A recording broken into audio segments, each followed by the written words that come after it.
What up, folks? It's your boy Dash back again with another word of the day. Y'all, pardon me. I just finished working out, so I am exhausted and I'm scruffy. I promise y'all, I'm gonna cut my hair eventually. I don't know when, but anyway, today's word is a word. It's another action word. You know, it's one of them things that we have to do. No. We have to do, but we need to do. And that word is persevere. You know, and that word persevere is something that we need to do in multiple facets of life. But of course, in this one, I'm referring to the spiritual sense. So, let's get it started. Three things, three facts, points, if you will, about perseverance. But the word is persevere. Anyway, we need struggle to persevere. We need struggle. See, because, why do I say that? Because in struggle, that's where we learn to persevere. See, because if everything is right in life and everything is good, when bad happens, and it inevitably will, then how are you prepared? That's why each part of life where you reach difficulty, you get better for the next part.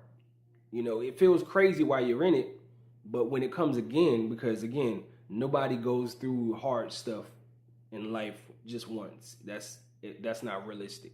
So as you go through it, each time you get better at it. So Romans 5:3 says, and we are also happy with the troubles we have. We should be, at least. We aren't all.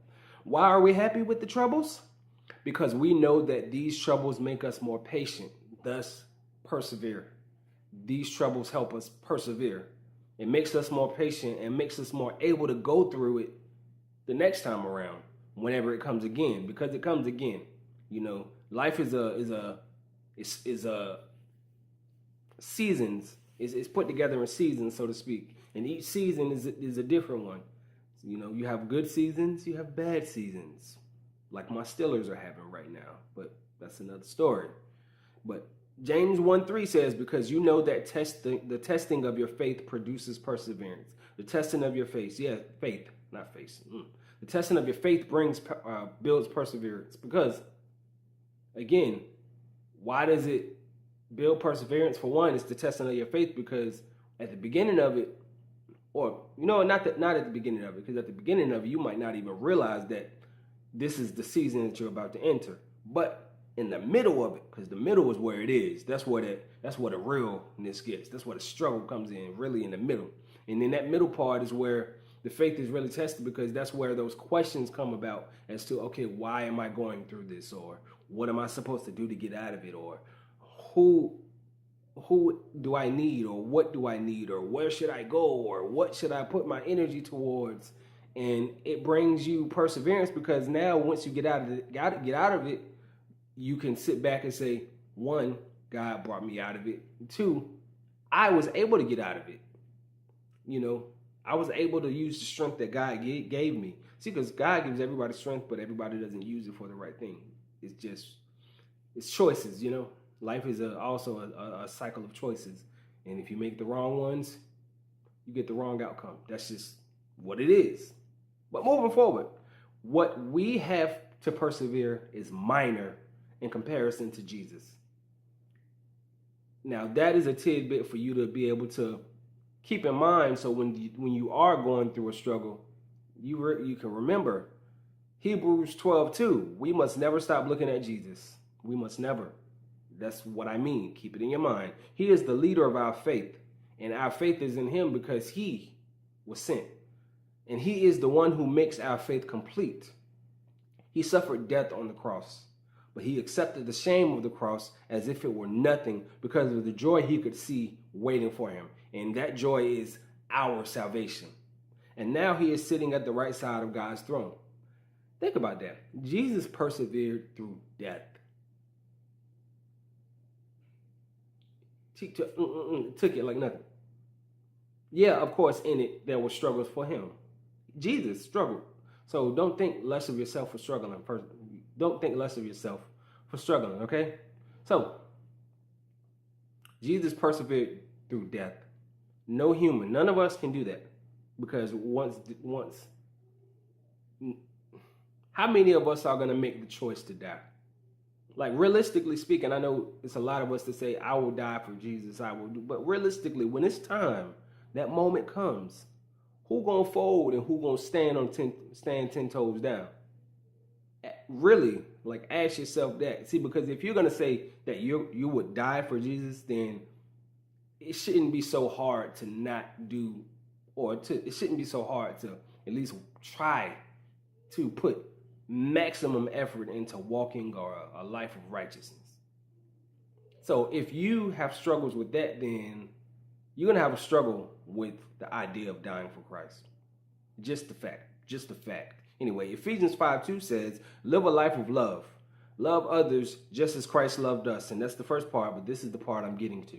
He gave himself for us, a sweet-smelling offering and sacrifice to God. Think about that. He gave himself, again, persevered through death. He made the decision, choice, I'm going to do. Because, Jesus was God in human form.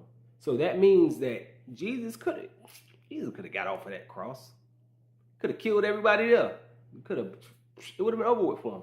But he made a decision to persevere through death for us. So I think we do owe him at least loving each other, at least, because he loved us enough to die. So I don't think that we should have the hate in our heart to be able to hate someone that much when we know that there is a person who died for us.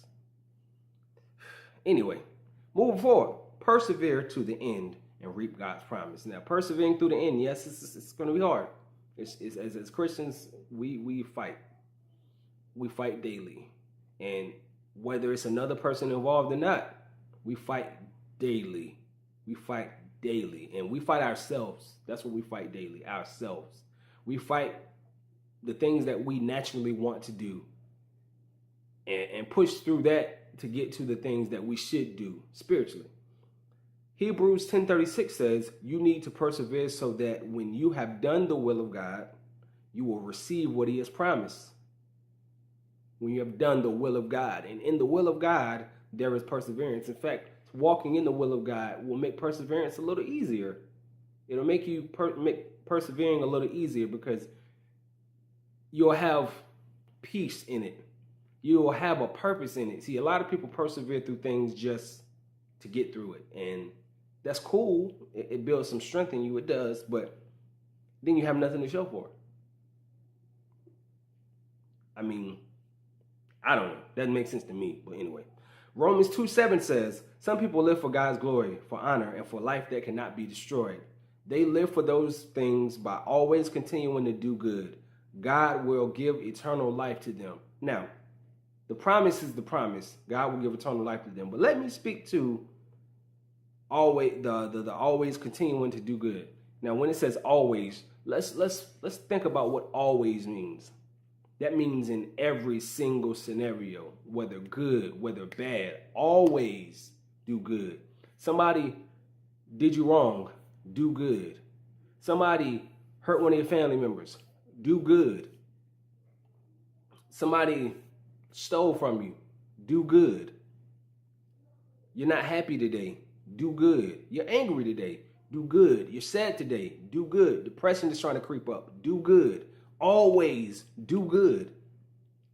Persevere. That's perseverance. That's persevering. In all of those adverse situations, do good. And again, I'm not saying this like it's easy. It's not. It's not. But it's easier than hell. I know that's a stretch. I know that's an extreme, but it's honest and it's truthful. Persevering on earth is a lot easier than hell. Yeah, when you're in it, it feels like hell. It's not, though. It's really not. You don't feel no lava on your skin. Pay attention, guys, because this is very, very, very important. This is something that you have to do. You're going to persevere through something in life. Might as well make it for Christ, right? Dash out. Love y'all.